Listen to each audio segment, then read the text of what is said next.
Shalom Bapak Ibu dan Saudara yang terkasih. Salam damai sejahtera bagi kita semuanya. Untuk kali ini saya mau mencoba mendeskripsikan kepada kita tentang Bahtera Nuh dan bagaimana Bahtera itu menjadi tipologi Kristus. Apa itu tipologi Kristus? Nanti saya coba jelaskan, sampaikan secara mendasar. Di dalam Kejadian pasal 6 ada satu kisah di mana Allah menyuruh seorang pribadi bernama Nuh untuk membuat bahtera. Sekarang kita kenal sebagai kapal besar. Namun sesungguhnya istilah ini lebih tepat sebenarnya sebagai peti atau kotak. Karena memang bahtera ini tidak dirancang untuk berlayar, tidak dirancang untuk pergi, tetapi dirancang untuk suatu keselamatan yang diperintahkan Allah kepada Nuh. Saya coba baca kisahnya di dalam Kejadian pasal 6 ayat yang ke-13 dan seterusnya dan seterusnya. Ini versi terbaru LAI terjemahan tahun 2023. Demikian firman Tuhan ayat yang ke-13. Berfirmanlah Allah, aku telah memutuskan untuk mengakhiri hidup segala makhluk, sebab bumi telah penuh dengan kekerasan oleh mereka. Sekarang aku akan memusnahkan mereka bersama dengan bumi. Buatlah bagimu sebuah bahtera dari kayu gofir. Bahtera itu haruslah kau buat bersekat-sekat dan harus kau lapisi dengan ter di sebelah luar dan dalam. Begini harus kau buat bahtera itu 300 hasta panjangnya, 50 hasta lebarnya, dan 30 hasta tingginya. Buatlah atap pada bahtera itu dan selesaikanlah bahtera itu sampai sehasta dari atas dan pasanglah pintunya pada lambungnya. Buatlah bahtera itu bertingkat bawah, tengah, dan atas. Sesungguhnya aku akan mendatangkan air bah meliputi bumi untuk memusnahkan segala makhluk yang memiliki nafas hidup di kolong langit. Segala yang ada di bumi akan binasa. Nah, Bapak Ibu yang terkasih, ada suatu pertanyaan yang sampai kepada saya. Seperti apa bahtera Nuh itu? Sebesar apa dia dan bagaimana dia beroperasi? Sebagaimana yang sudah saya singgung di awal, bahwa sesungguhnya bahtera yang kita kenal sebagai kapal besar, sesungguhnya ini tidak dibuat, tidak dirancang untuk berlayar atau pergi, tetapi dirancang oleh Tuhan untuk suatu penyelamatan bagi keluarga Nuh dan bagi binatang-binatang yang akan diselamatkan melalui bahtera itu. Di dalam konsepsi orang-orang Timur Tengah, orang-orang Mesir, bahwa kata Ibrani teva yang diterjemahkan nanti bahtera itu juga diartikan sebagai kotak atau peti. Demikian juga di dalam bahasa Yunani, yang mana kata yang dipakai adalah kibotos, itu artinya kotak juga atau peti. Jadi sesungguhnya bahtera ini lebih mirip gudang besar ketimbang kapal, sebuah kapal sebenarnya. Jadi berdasarkan perintah Tuhan itu besarannya disebutkan di situ panjang 300 hasta dan lebarnya 50 hasta dan tingginya 30 hasta. Beberapa para sarjana mencoba menduga-duga dan memperkirakan satu hasta itu perbandingan ukurannya untuk saat ini seperti apa, sepanjang apa. Ada beberapa tafsiran dan hampir semua setuju bahwa satu hasta kira-kira 0,5 meter atau setengah meter.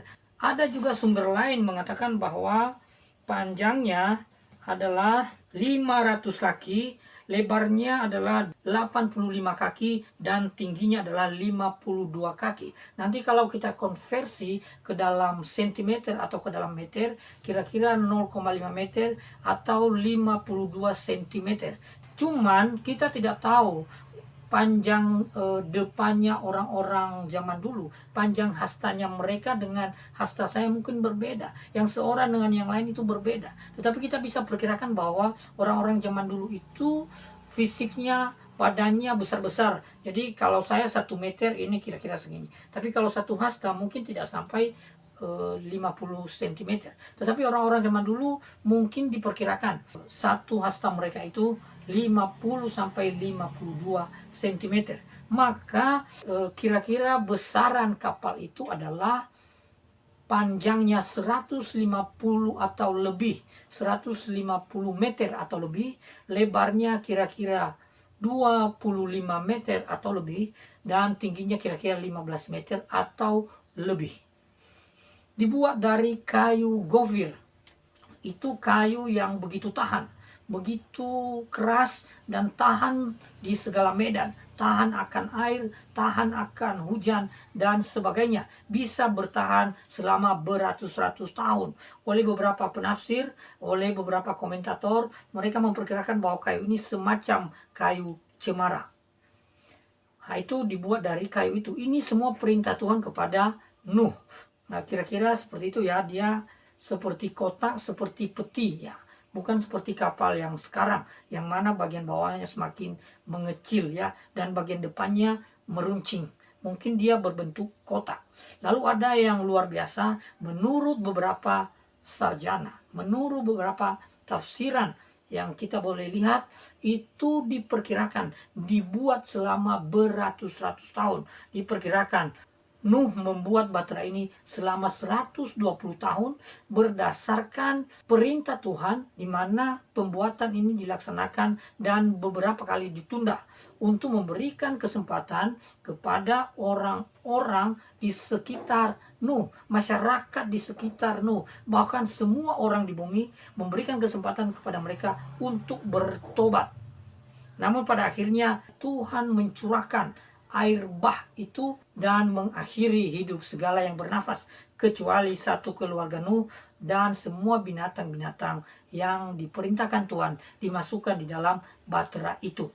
Jadi mungkin bagi kita untuk masa kini, pembuatan bahtera ini begitu sulit. Mengapa? Kalau dibandingkan dengan alat pada masa itu mungkin tidak secanggih zaman sekarang. Namun saya mau katakan juga bahwa orang-orang di zaman itu begitu kuat, begitu hebat, fisik mereka begitu hebat. Demikian saya perkirakan Nuh memiliki fisik yang hebat sehingga ia mampu membuat kapal yang sebesar itu. Itu panjangnya 150 meter. Jadi kira-kira 1,5 lapangan sepak bola. Jadi dia berbentuk kotak, dan tentu Tuhan telah menolong, memberikan hikmat kepadanya sehingga ia mampu membuat bahtera ini.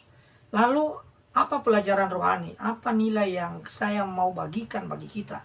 Ada dua hal yang saya mau bagikan. Yang pertama tentang ketaatan. Kalau kita melihat apa yang dibuat oleh Nuh berdasarkan perintah Tuhan, ini membutuhkan ketaatan yang tidak biasa.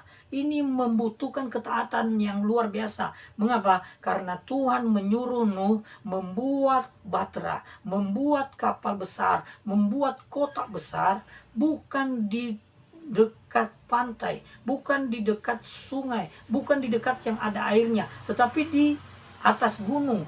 Ini sesuatu yang aneh. Ini sesuatu yang tidak masuk akal bagi orang-orang, bagi masyarakat di sekitarnya. Tetapi dibutuhkan sebuah komitmen untuk taat pada Tuhan. Disebutkan di dalam pasal 6 ayat yang pertama, inilah riwayat keluarga Nuh. Nuh adalah seorang yang benar dan tidak bercela di antara orang-orang sezamannya, dan hidup bergaul dengan Allah. Jadi Nuh ini memang seorang yang taat. Disebut seorang yang hidup benar di antara orang-orang sezamannya. Dia bergaul karib dengan Allah. Jadi ketika kita ingat bahtera ini, kita ingat ketaatan Nuh kepada Allah. Jadi bahtera ini mengingatkan kita tentang ketaatan, tentang kejujuran, tentang kehidupan yang benar di hadapan Allah. Itu yang pertama. Kemudian yang kedua, ini adalah tipologi Kristus dalam hal penyelamatan dan pemeliharaan. Jadi di dalam buku yang ditulis oleh Walford, dia seorang profesor dari Dallas Theological Seminary, dia menulis di dalam bukunya Jesus Christ Our Lord. Dia mengatakan bahwa bahtera Nuh merupakan tipologi Kristus. Tipologi Kristus artinya bayangan dari apa yang sesungguhnya dilakukan oleh Kristus. Ini namanya tipologi. Jadi tipe dari tindakan, perbuatan, karya atau pribadi Kristus. Jadi bahtera ini menggambarkan, memberikan tipologi tentang penyelamatan dan pemeliharaan Kristus bagi umat manusia. Jadi Allah memelihara umat manusia dengan memberikan gambaran bagaimana ia menyelamatkan Nuh dan seluruh keluarganya, dan bagaimana Allah memelihara Nuh dan seluruh keluarganya, di mana orang-orang sezamannya dimusnahkan oleh Allah oleh karena kejahatan umat manusia. Jadi di sini kita lihat bagaimana Allah berkarya, bagaimana Allah bekerja, bagaimana Kristus menyelamatkan orang-orang yang taat, yang mau menerima Dia sebagai Tuhan dan Juru Selamat. Jadi bahtera ini selain sungguh-sungguh telah terjadi di zaman Perjanjian Lama, ini juga melambangkan tipe dari penyelamatan dan pemeliharaan di dalam Kristus Yesus.